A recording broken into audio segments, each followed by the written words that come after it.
separamos rápidas hasta han podido desarrollar infecciones.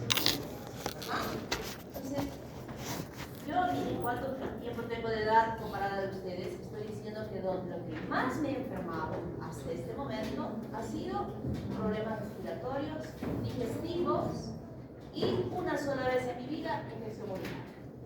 Una sola vez. Entonces, hasta hoy, ninguna enfermedad más de otro tipo, sino es que estos problemas respiratorios siempre están presentes. Y probablemente eso va a ser a lo largo de toda mi vida. Harán una prótesis de rodilla que ya me estoy aguantando la molestia, pero a la hora de morirme, ¿de qué me voy a morir? Con toda certeza va a ser un problema infeccioso, porque mi sistema inmunológico va a caer, ¿ya? Que no voy a tener el potencial de defenderme tan bien como me puedo estar defendiendo ahora, y una neumonía me podría estar llevando a la tumba. O sea, hasta las causas, y si causa muerte para paro respiratorio, obviamente, el corazón para y el pulmón para, eso no es un diagnóstico. Ya les van a enseñar cómo se llena el certificado de, ¿cómo se llama? De defunción, bien llenado, donde a veces se lee, ¿no? Paro respiratorio.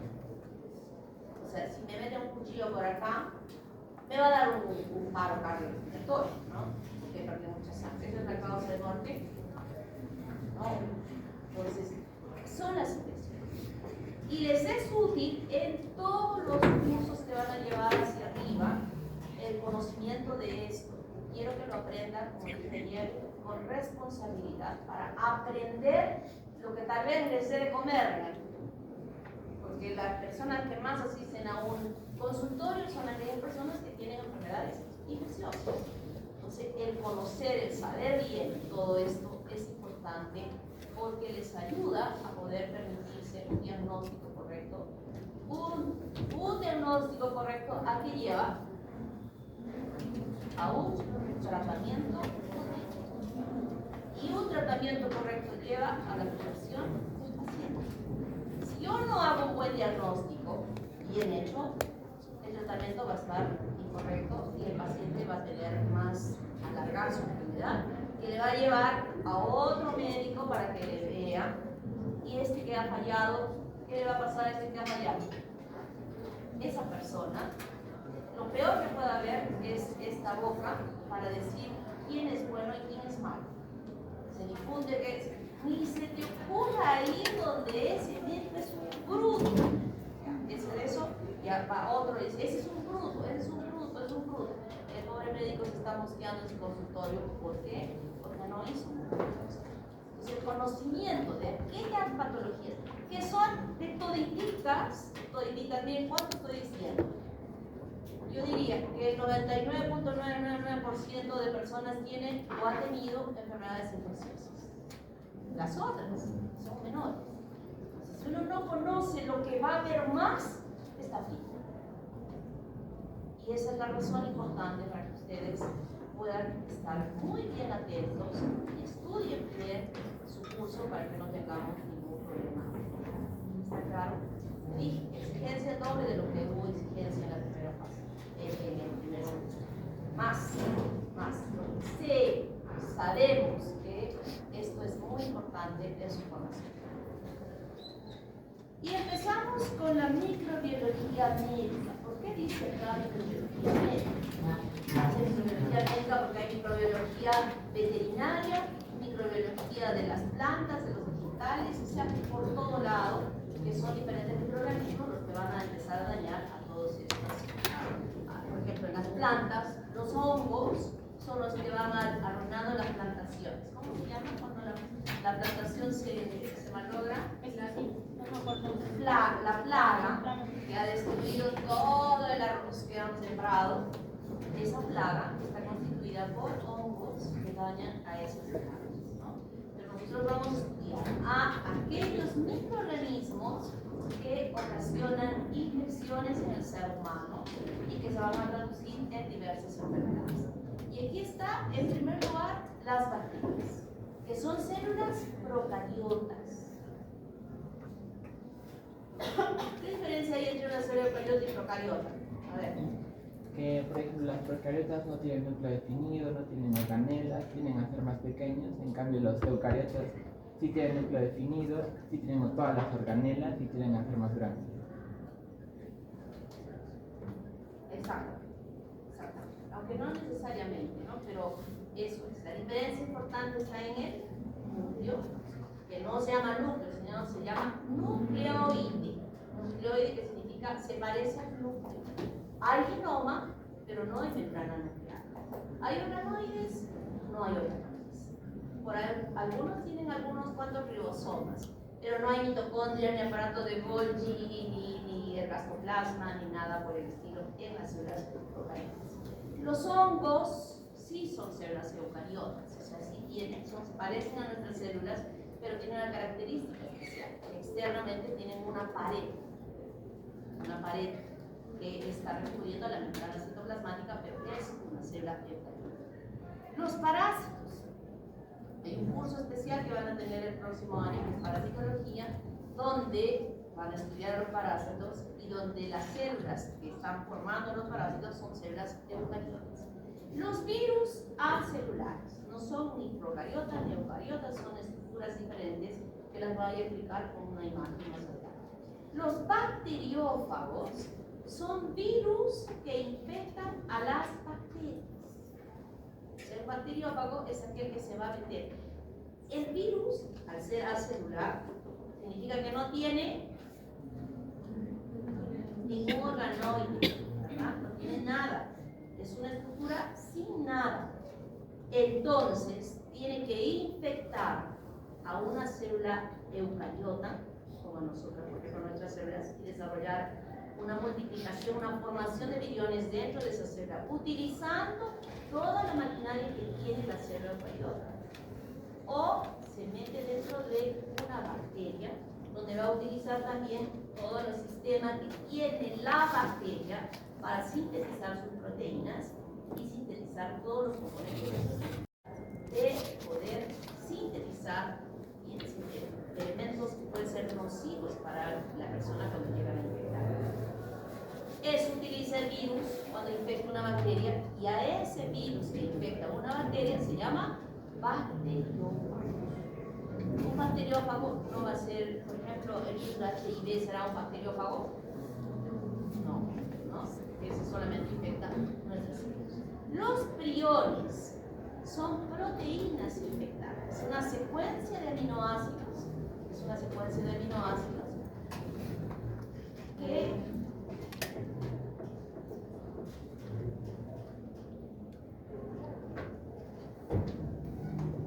que tienen la capacidad de ocasionar enfermedades. Por ejemplo, la enfermedad de las vacas locas. Por ejemplo, el cru, en el caso de los seres humanos, que se llega a producir en el África, que puede estar desarrollando, porque hay ellos que tienen el hábito de comer el cerebro de sus muertos. Y es justo en estas células neuronales donde se encuentran estos priones, y al consumirlos se infectan y pueden desarrollar como consecuencia las personas que lo ingieren. Entonces, los priones son proteínas infectantes que pueden ocasionar enfermedades, felizmente que son pocos. Los viroides.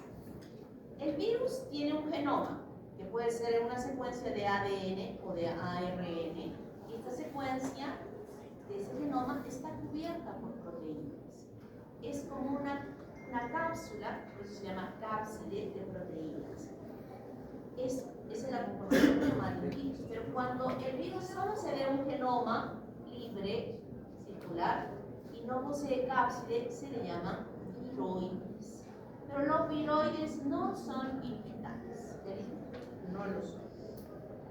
Entonces, la microbiología general esto es la parte que yo quería que ustedes leyesen en sus libros en estos días, que son los 2 primeros capítulos, creo, donde se puede observar, estudiar la historia de la microbiología a lo largo de los años. Ahora les voy a poner una diapositiva chiquitita para que conozcamos, pero en ese su libro parecía hubieran leído como una historia, como un cuento de conocer cómo es que avanzó desde el principio de poder reconocer que habían estructuras que podían ocasionar enfermedades en el ser humano.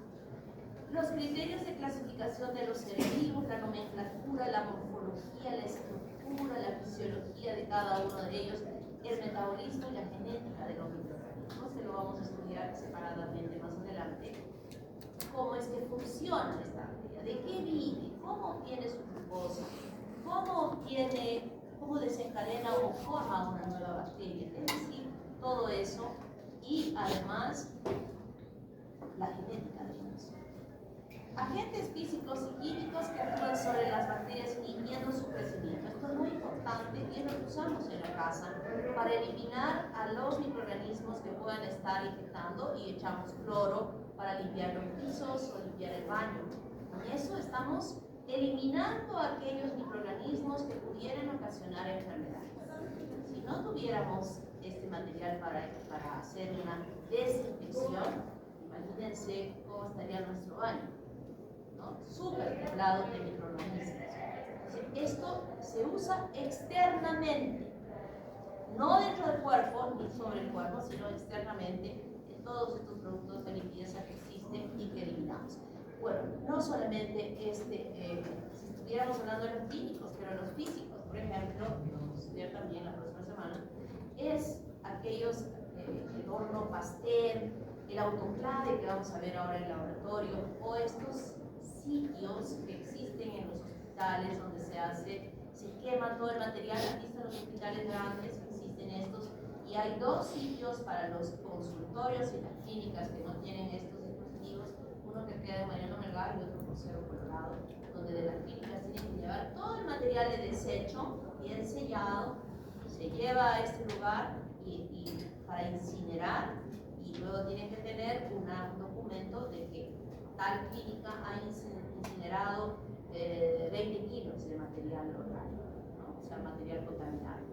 Y esta certificación la tienen que mostrar al Ministerio de Salud, que va siempre revisando y yendo a visitar para ver si están haciendo o no. Agentes antibacterianos, quimioterápicos o antibióticos que se aplican a nuestros pacientes. Ahora, y esa es otra cosa, es toda aquella medicación que empleamos nosotros, que lo tomamos por vía oral, como pastillas o jarabes, o que pueden ser inyectables, ya sea endovenosa o intramuscular, que son drogas cuyo efecto va a ser de matar, de destruir a aquellos microorganismos que están ocasionando una enfermedad dentro del cuerpo de una persona.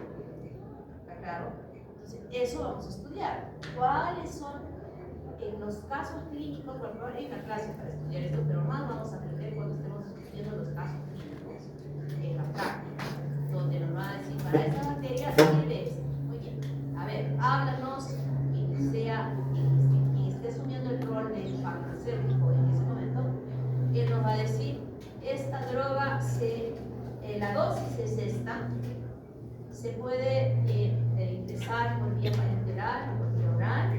Los efectos colaterales de esa droga en esa persona son estos. Y también nos va a decir cómo actúa esa medicación sobre esa bacteria, en qué parte de la estructura de esa bacteria actúa para destruirla, y cuáles son los mecanismos que las bacterias de ese tipo pueden crear resistencia a ese antimicrobiano. O sea, la cosa no está más fija, se complica. Este es mi antimicrobiano y sobre él tengo que aprender su estructura, tengo que aprender dónde este actúa. La bacteria tiene pared, tiene membrana, tiene liposomas, sintetiza proteínas, o sea, en qué lugar de la formación de una nueva bacteria va a actuar este antimicrobiano. Y como las bacterias, a pesar que no tienen neuronas, son inteligentes, muy inteligentes, y esta inteligencia la han podido desarrollar porque nosotros no usamos correctamente a este antimicrobiano. El uso y mal uso de los antimicrobianos nos van a llevar en el futuro, yo ya me voy a morir, pero fíjense que ustedes van a sobrevivir, donde las bacterias van a poblar la población nuestra y donde van a matar a la gente así, mismo virus de COVID. Estoy hablando de virus, estoy hablando de bacterias. ¿Por qué? Porque la gente en nuestro medio tiene la costumbre de que si le arde al orinar, ¿a dónde va? No va al médico, se va a la farmacia.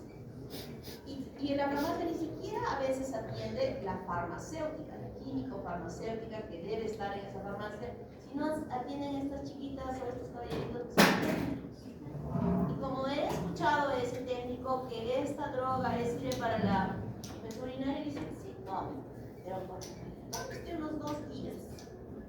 Y efectivamente le hace muy bien.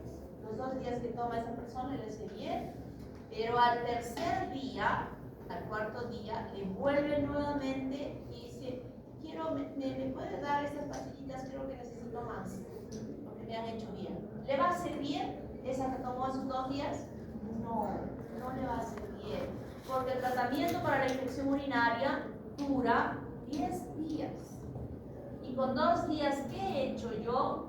He hecho de que esta bacteria conozca las características de este antimicrobiano y elabore un mecanismo de inactivar a este antimicrobiano. Eso se llama resistencia antimicrobiana. ¿Quién tiene la culpa? Nosotros. En los países de Europa, en todos los países de Europa, ninguna farmacia vende ningún medicamento si es que no tiene receta. Pero aquí no, aquí van y toman y son las personas. Nosotros tenemos, nuestra responsabilidad es crear una cultura de utilización de los antimicrobianos en las personas y de esa manera estaremos protegiendo la supervivencia, que de todas maneras va a estar muy alterada. Relación huésped-parásito. Solo van a estudiar en parasitología, pero nosotros también sabemos que esto no solamente se refiere al parásito, sino a los microorganismos. Cómo es que ese microorganismo se complementa con. Yo estoy de repente con una tos terrible y no me pongo la mascarilla y toso, ni siquiera hago esto ni mi mano y estoy mandando todas mis bacterias a las personas que están cerca, ¿verdad? Entonces hay todo un mecanismo de cómo es primero la infección, el establecimiento que se produce dentro del organismo, qué mecanismos tiene mi organismo para poder supuestamente eliminar, si es que tengo un buen sistema inmune en este proceso, en este primer paso de infección. Pero si no, arruinar, porque se va a desarrollar una enfermedad infecciosa. Y va a producirse frente a esta infección mecanismos de defensa del huésped, inespecíficos y específicos o inmunitarios. ¿Cuál es el mecanismo específico?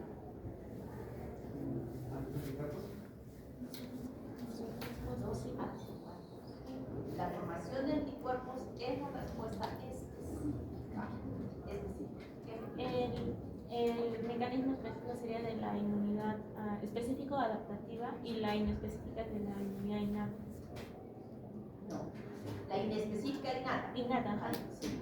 O sea, hay diferentes mecanismos que tienen el sistema inmune, que van a hacer ustedes en su curso de inmunología. Han estudiado ya mucho de esto cuando han estudiado histología, ¿verdad? Hay capítulos sobre esta parte que ustedes ya conocen. Es como aprender a leer y a sumar y restar. Eso han hecho en histología. En fisiología también ya han estudiado.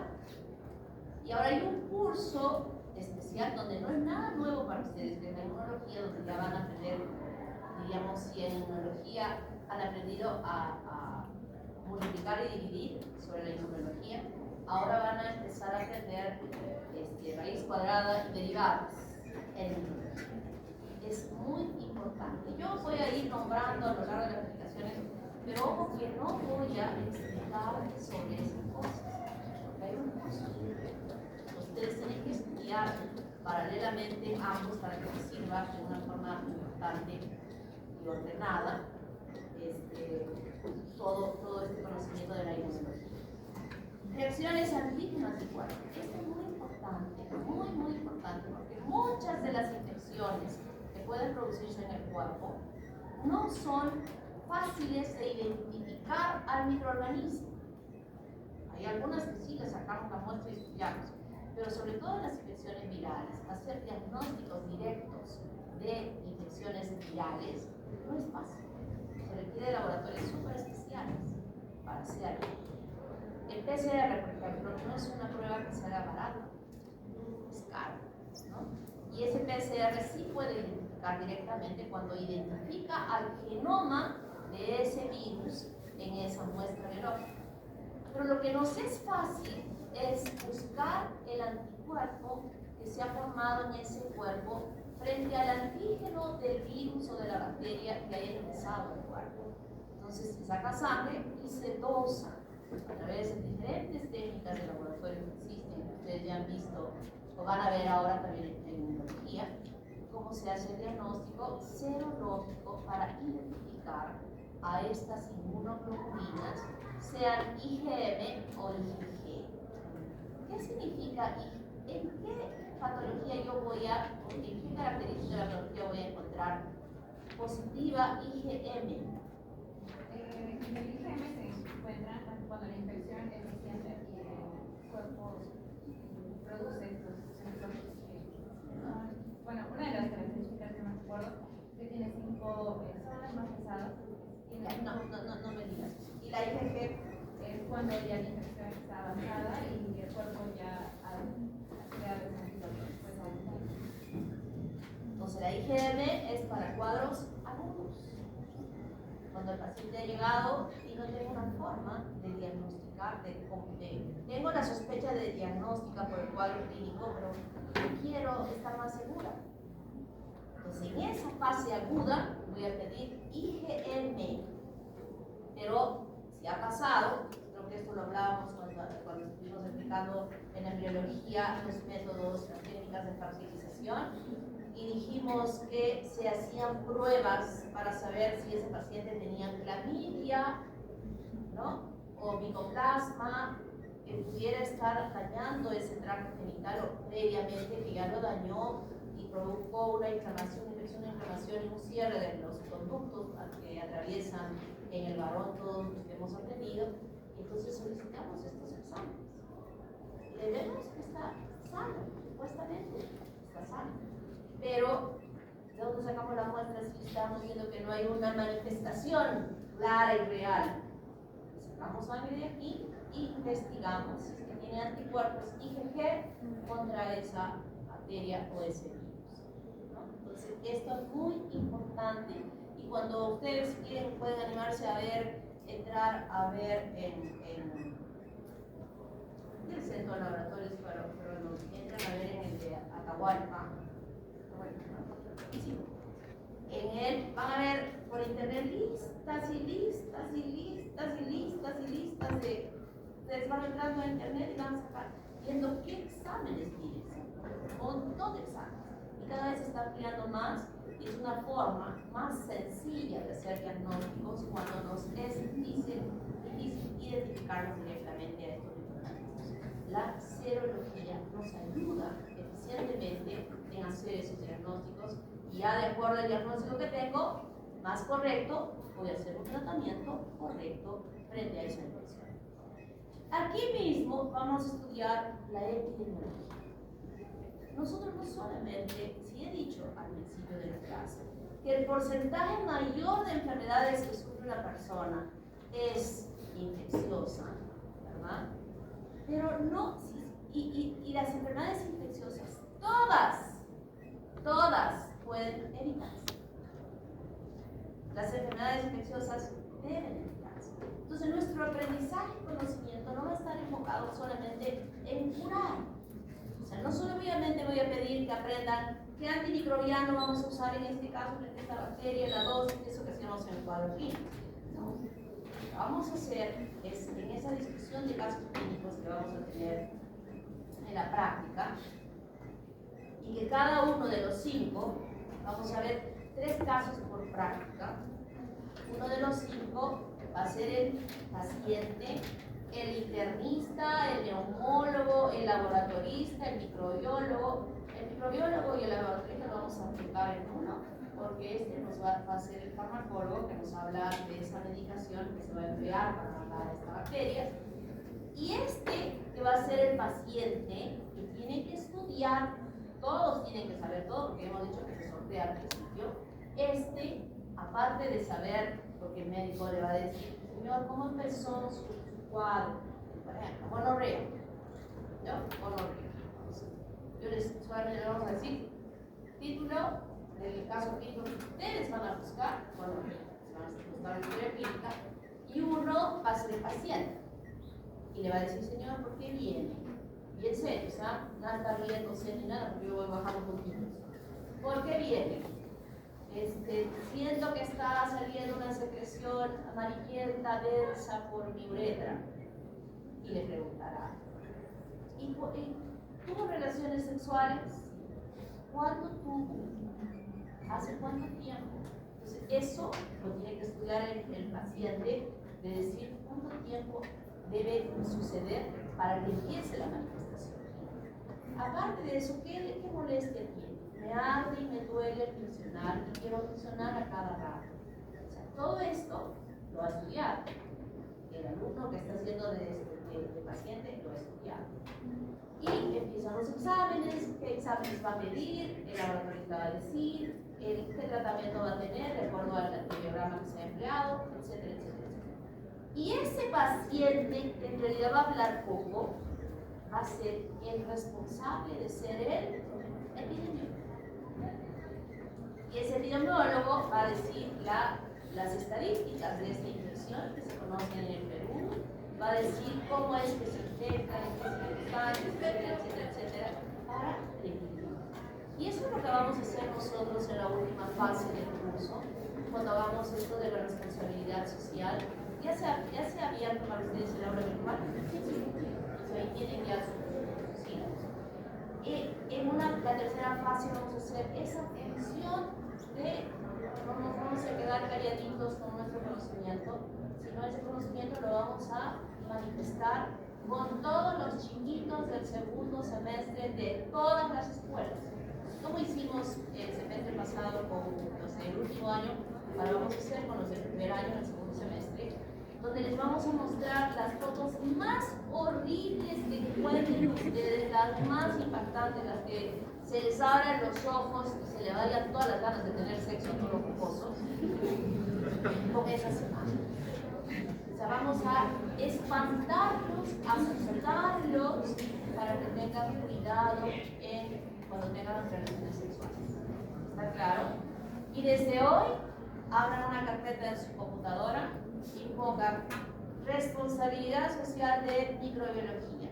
Y cuando estén estudiando y repasando y ven una imagen así terrible, jalan y la van poniendo, la van archivando. Miren, desde el primer día, van archivando todo esto para que en la tercera fase ya simplemente tengan el material para trabajar, que lo van a hacer. Esto es muy importante porque estos mocosos de todas las demás escuelas solo conocen la gonorrea, la sífilis y el HIV. No conocen más. Y son como 20 enfermedades que se pueden transmitir a través de las relaciones sexuales. Y ese es su trabajo que ya lo van a empezar a hacer desde ahora. Y en esa epidemiología de las infecciones de transmisión sexual es el uso de preservativos, la abstinencia, vamos a poner una diapositiva que diga abstinencia. Los de ingenierías van a procurar ahí, por ahí yo escuchaba, me acuerdo ya conocemos hace años, no, decía uno por ahí, entonces en la siguiente diapositiva dice uso de preservativos. Pues de esa manera, pues estamos, yo siempre les digo a los chicos, si siquiera el 5% de los que nos han escuchado van a protegerse y pensar cuando estén teniendo relaciones y acordarse de esas imágenes terribles y ponerse preservativo, hemos triunfado. Por los digo honestamente, hemos triunfado. Entonces, eso lo vamos a hacer. Y como digo, no solamente es curar, sino en prevención. Una de las patologías comunes en las mujeres son las infecciones urinarias.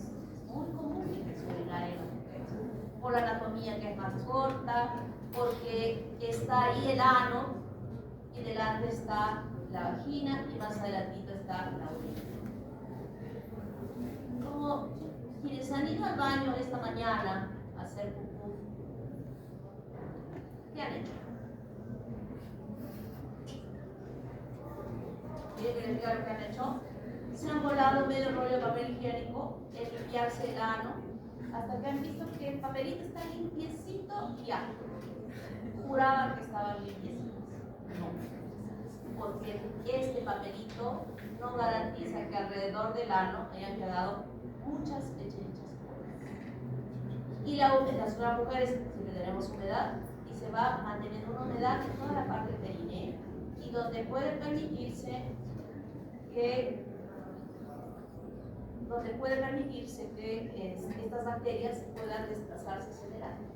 Y todavía si son casadas o no son casadas y tienen relaciones sexuales, el mismo acto sexual puede infectar la parte anterior de la mujer.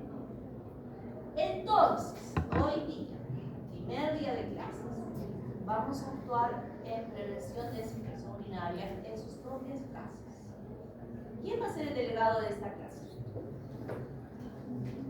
A ver, hay todos que han levantado la mano. Vamos a hacer aquí. Vamos a hacer por delante el alumno Chis. ¿Quiénes votan por él? A ver, levanten bien, pues no sean así. A ver, voy a contar. 1, 2, 3, 4, 5. No me puedo parar. Bueno, ya está. A ver, quiero ver manos arriba. 1, 2, 3, 4, 5, 6, 7, 8, 9, 10, 11, 12, 13, 14, 15, 16, 17, 18, 19. Guarden en su memoria. Y por otro lado está la niña Medina. 1, 2, 3, 4, 5, 6, 7, 8, 9, 10, 11, 12, 13, 14, 15, 16, 17, 18, 19. De la noche. Y entonces a la niña Medina le voy a enviar las fotos de la instalación de un toilet shower que se instala aquí. Pero si no, mi ducha tiene todo el sistema, ¿no, señor? Porque tú no te vas a parar de posición, estirar a jalar la duchita de la ducha para hacer el higiene. No, eso no lo hacemos. Quiero una instalación aquí que no van a romper paredes ni nada por el estilo. Lo único que va a suceder es que esa salida de la pared de agua que va con una manguerita hacia el tanque, esta va a cambiar, ya no va a ser única, no va a ser entera. Una va a ir al tanque y la otra va a ir a la manguerita que se coloca aquí en su soporte, hacen de posición y se lavan ahí en la taza con un jabón suavecito y que garantiza que no va a haber infección urinaria. Me van a decir que no viven acá y que están alquilando una habitación y que el dueño de la casa no va a permitir que hagan eso. Sí, es posible, pero tienen casa. No creo que nadie viva en el campo abierto y no tenga casa, ¿verdad? Tienen casa. Miren cuando les estoy diciendo, cuidadito, esto para mí es nota para la tercera fase. Entonces les estoy dando un tiempo largo para que en todos los periodos, que no sé cuántos periodos van a haber, puedan viajar a estos lugares, a sus casas y instalen. No estarán beneficiadas ustedes, pero sí se hará para la instalación. ¿Está claro? No estoy preguntando quienes quieran. No he dicho quienes quieran, he dicho todos. Y este dispositivo hay desde el valor de menos de la cerveza que compran el fin de semana hasta un costo mayor de acuerdo a lo que hay de todos los precios. Que no me vengan que es muy caro, que esto, por favor. ¿Ya? Por favor. ¿Qué vamos a hacer con eso? Con esa instalación. Prevenir las infecciones y prevenir incluso en las relaciones sexuales que pueden tener sus papás. Tanto él como su mamá debe hacerse la higiene previamente en la relación y luego, después de haber tenido la relación, igualmente hacerse la higiene. Pues es fácil, es la duchita. No, doctora, es muy fría. Salamos si quieres con agua caliente. Pero lo frío es saludable, así es que no te quedes. ¿Está claro? La niña Fedina ya ella escríbeme para que yo busque mis archivos y hoy mismo para que nadie diga no sabía, doctora. Todos van a hacer. Estamos haciendo prevención dentro de esa parte de la prevención. Vamos a hacer dos prevenciones, una en sus propias casas y la otra como los mocosos del segundo. ¿Ya? Microbiología médica. Vamos a estudiar primero la microbiología general, conociendo toda la estructura, etc., metabolismo, fisiología, todo la bacteria. Luego vamos a pasar a la bacteriología. Aquí vamos a empezar a estudiar ya a las bacterias una por una, las más frecuentes. No voy a estudiar bacterias que rara vez producen infección, pero sí me gustaría que lo lean para que no el paciente, esto no me enseñaron. No puede ser. Un caso en 1.000.000 aparece en paciente, a veces. Virología y micología, tanto en la segunda y la tercera fase. Entonces, la bacteriología estudia cada una de las especies bacterianas implicadas en la patología humana, agrupadas por familias o géneros bajo diversas perspectivas que interesan a la microbiología. Vamos a estudiar a aquellas que nos interesan. Como son las características microbiológicas. Pueden tener la misma morfología, coco o así, pero este coco tiene una pistola calibre 45 y la otra tiene calibre 38. Son diferentes. Y cada una de estas pistolas le llamamos nosotros agentes de patogenicidad. Y estos agentes de patogenicidad son los que van a desarrollar diferentes características muy específicas en el cuadro clínico de ese paciente. Por ejemplo, neumonía. La neumonía puede ser producida por el Streptococcus pneumoniae, por el Streptococcus pyogenes, por el estafilococo, por el Haemophilus influenzae, por la Klebsiella pneumoniae, o sea, varias bacterias. Pero cuando ese paciente expectora, o está tosiendo, expectora, si tiene un color de esa expectoración como el ladrillo, el color del ladrillo, y eso lo van a usar en el serum, porque en el serum no va a haber laboratorio de microbiología para hacer diagnósticos, sino en la parte clínica y el conocimiento. Y en eso voy a estar permanentemente enseñando, miren, esto nos sirve para diagnosticar que sea esta bacteria. Y este color del esputo es herrumbroso, como el ladrillo. Cuando yo veo ese esputo, sin tener laboratorio, veo la edad del paciente, el sexo del paciente, cómo empezó, etc., y veo ese esputo, digo, esto es un poco pneumoniae. Y yo ya sé qué droga antimicrobiana puedo usar para el Streptococcus pneumoniae. ¿Sí? ¿Con qué? El cáncer de sangre. Cuando un paciente tiene cáncer de pulmón, es doctora y es sangre. O sea, ya hay estrellas sanguíneas y sangre en el cáncer. Al principio también, ¿no? Pero además asociamos ahí, en ese cáncer de pulmón, el dolor, la baja de peso, todo eso ya nos hace pensar que no es una neumonía, sino luego vamos a estudiar el cuadro clínico. Ese cuadro clínico ustedes lo van a describir excelentemente bien, el paciente no los va a explicar. Diagnóstico y identificación, esto lo hacemos en el laboratorio, los cultivos que nos van a permitir decir, este es Staphylococcus aureus, este es Escherichia coli, eso en el laboratorio con los medios de cultivo. Pero ojo, eso no lo van a tener en las células. No va a haber. Por eso yo me preocupo mucho cuando estoy explicando, agárrense de esto para hacer este diagnóstico, porque les va a servir cuando no tienen nada más que eso.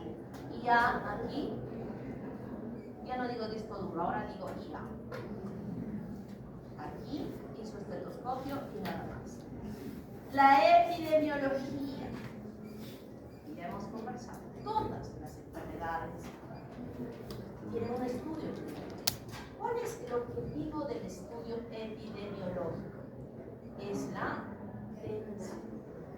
Conocer, por ejemplo, no he dicho, todas las enfermedades tienen un estudio epidemiológico. No necesariamente solo las infecciosas, todas. Por ejemplo, si yo hablo hablo de infarto de miocardio.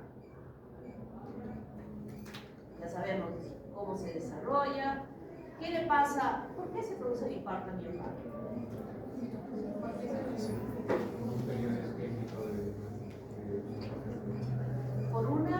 Por un cierre de un vaso que tenía que irrigar un segmento y ya no lo irriga. ¿Y quién cierra este vaso?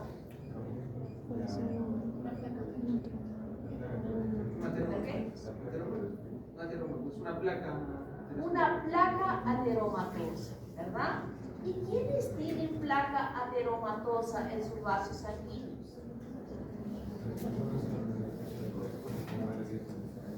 Las personas que comen mal, que están de repente con exceso de peso y que el lunes van a comer chaque, el martes chairo, el miércoles chuchoca, el jueves chupe, el viernes chulo. Así, en un lavador, ¿no? Y con su segundito al lado. La de pequeño come mucho. Y el domingo que come su chicharrón de chancho y su adobo en la mañana y al mediodía su fritas. ¿Está comiendo bien el arequipeño? Está comiendo re mal, pura grasa. Y es más, o sea, yo me acuerdo que tenía una empleada hace muchos años y yo esta botella de aceite me debe durar en la casa como unos 3 meses. Yo le decía, de ahí te van a echar aceite. Y se fue, ella se fue de mi casa y un día vino a visitar y me dice, doctorita, yo ahora cocino bien rico. ¿Qué quieres decir? Porque me he dado cuenta que cuanto más aceite le echo a la preparación de mi comida, sale más rico. En cambio, usted no me quería hacer que gaste el aceite, usted es una tacaña. Entonces dije, es cierto, ¿no? Cuando comemos en la calle no es más rico lo que hacemos en la casa. Estamos midiendo el aceite, estamos midiendo la sal, mucha sal. No por tacañería, porque no sabemos que eso no es saludable. Pero en esa casa nadie se daba cuenta y él echaba mierda de aceite, toda la fritura, todo sal. El señor, el caballero de la casa, me felicita todos los días porque cocina lo mismo que cocinaba aquí, igualito como usted me enseñó, pero ahora le echo más aceite. Y me felicita. Entonces, una dieta mala que está permitiendo la acumulación de grasa en las paredes de la arteria. Eso es un impacto. Epidemiológicamente estamos viendo cuál es la causa. Y entonces, ¿cuál será la solución para esta causa? ¿Cuál será la solución? Cuando hablamos de epidemiología. La prevención. ¿Y en qué consiste la prevención para que no dé el infarto? Tratar de comer una alimentación saludable. En usar 1 litro de aceite 3 meses. ¿Hasta cuándo? Verduras, frutas, ¿no? Nada, chancho sí, de cuando en vez, no cada domingo un plato completo de adobo, ni siquiera medio plato, entero. Esa es la idea. A eso debemos apuntar nosotros en la parte microbiológica de saber cómo prevenir las enfermedades. Y vamos a cumplir nosotros 2 situaciones de enfermedades, una con los chiquitos, previniendo las infecciones de transmisión sexual, y lo otro de la higiene para evitar las infecciones. Y aquí les voy presentando ya las estrategias. Esto que está aquí, ¿qué será? ¿Esto qué es? Es un polimorfo nuclear, efectivamente. ¿Cuánto mide el polimorfo nuclear? 12 micras, mide, 12 micras. Y estas bolitas rosaditas que están aquí, aquí y aquí y aquí y aquí, estas, y que está libre una por acá, otra por acá, otra por acá, esa es la Neisseria gonorrhoeae, que son diplococos que se quitan rojo, diplococos gram negativos. Sí, diplococos gram negativos. Estreptococos, cadenas de estreptococos, que son cocos gram positivos también. Esta es una muestra biológica porque estoy viendo acá leucocitos. Esta es una muestra de cultivo porque no veo leucocitos. Esta también es una muestra biológica porque aquí hay leucocitos. Y estos diplococos gram positivos. Y si ustedes se percatan un poquito, miran con más detenimiento, alrededor de este hay como un halo blanquito. Aquí hay otro otro halo blanquito, ¿verdad? Ese halo blanquito es que tiene esta bacteria. Y por tener cápsula, no puede ser fagocitada fácilmente y los cuadros clínicos producidos por esta bacteria son graves, muy graves. Bacilos, palitos rojos, gram negativos, bacilos, gram positivos, palitos. Este es Escherichia coli con estos pelitos que tiene acá se llaman fimbrias y esto que está aquí se llaman flagelos. Los vamos a estudiar. Con aumento de 40 porque son las culturas más grandes. Este es el epidermofito trocoso. Producen estos hongos las dermatofitosis, se llaman así, porque estos hongos se nutren de queratina. Y se nutren de queratina y pueden infectar micosas en la piel, o en el pelo, o en las uñas, donde la queratina es su fuente nutritiva para este tipo de hongos. Y entonces tienen un tropismo con estas estructuras para desarrollar las infecciones. Miren esta uña, de color marrón, amarillento, ¿no? La uña se ha metido el hongo y va alterando la conformación de la uña. ¿Nunca han visto esto? ¿Quieren ver?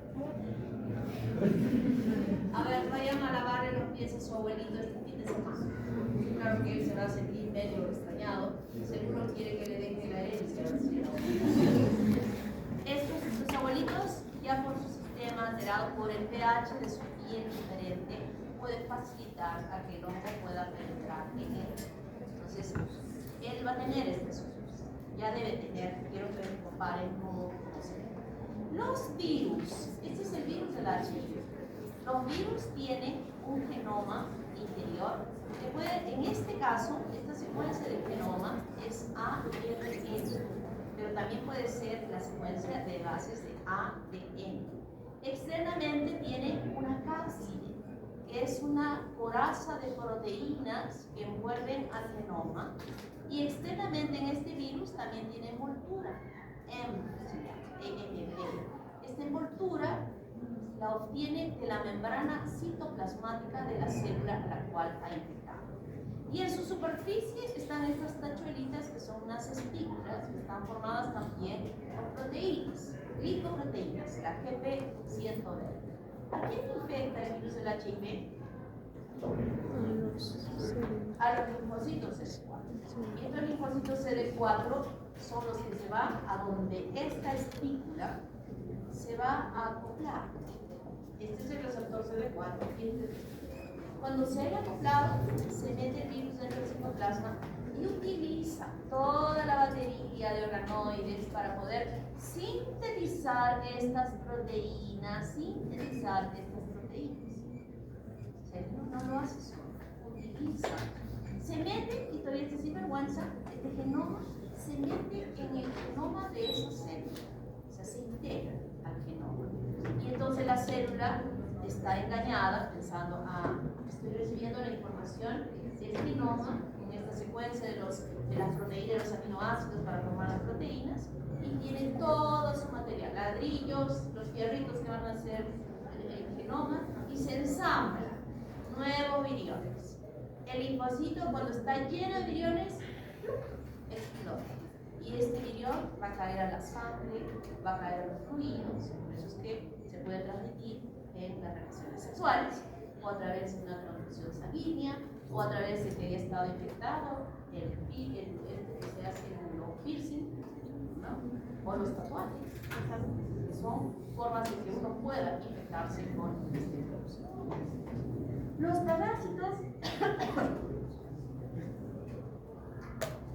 parásitos lo van a estudiar en parasitología. Este es el oxurus que se aloja en el colon y que sale hacia el borde del ano y que provoca escozor. Los niños que se rascan el popó tienen oxurus.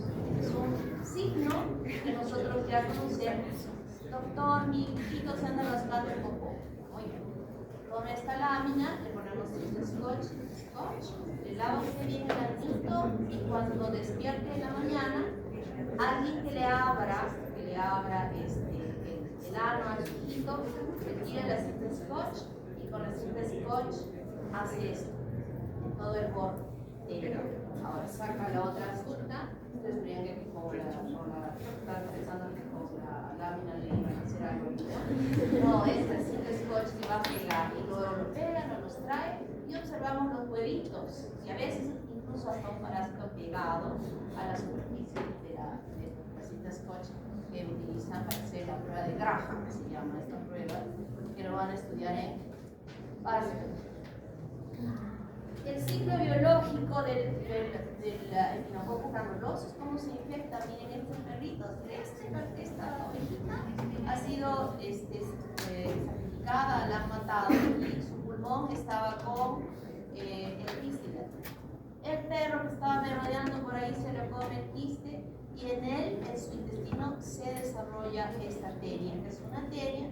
El perrito hace pupú y cuando hace pupú, ¿qué hace el perrito? Después se lame, llega a su casa y le da lenguatazos a su amo. Ya ese parásito llega a través de la sangre desde el intestino, se queda en el hígado, se puede quedar en el pulmón también o en el cerebro, ¿no? Y ahí se desarrollan estos quistes curativos. Entonces, el concepto de la microbiología médica estudia todos los microorganismos que causan enfermedades en el ser humano. Y esta es la historia de la microbiología. Desde Leeuwenhoek, que decía, no, hay un mundo que no me funciona. Y empezó a crear lentes de aumento y efectivamente empezó a verse que había, ¿hasta qué tamaño de nuestro ojo?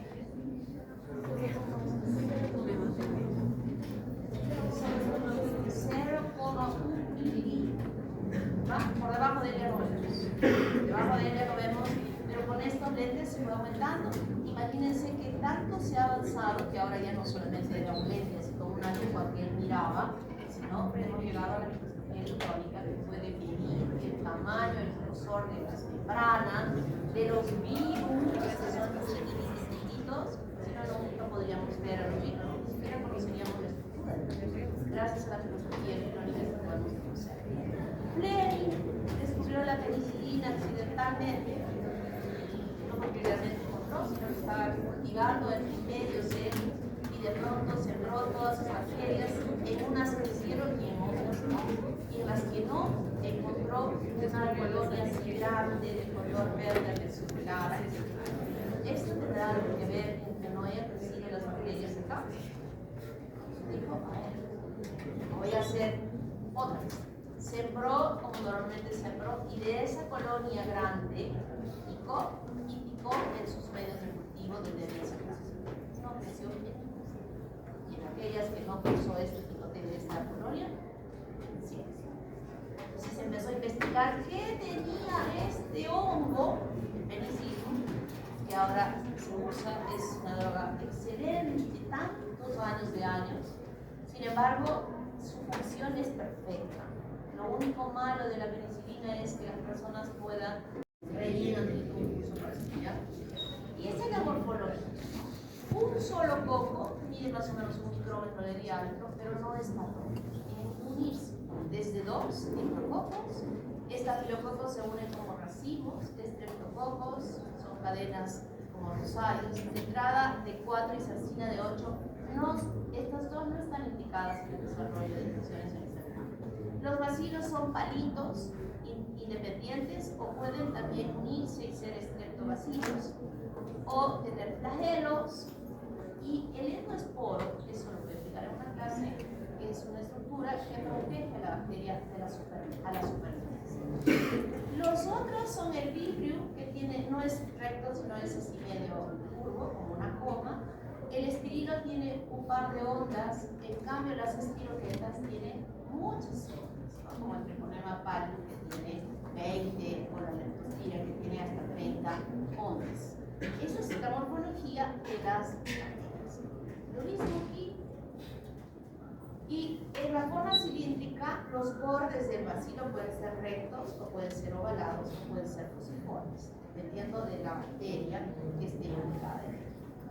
Están las formas de las espiroquetas. ¿Cómo las vemos? A través de la microscopía óptica que tenemos en el laboratorio, pero que tenemos que llegar hasta inmersión. Y existen diferentes tipos de microscopía. Esta es la que usamos en el laboratorio.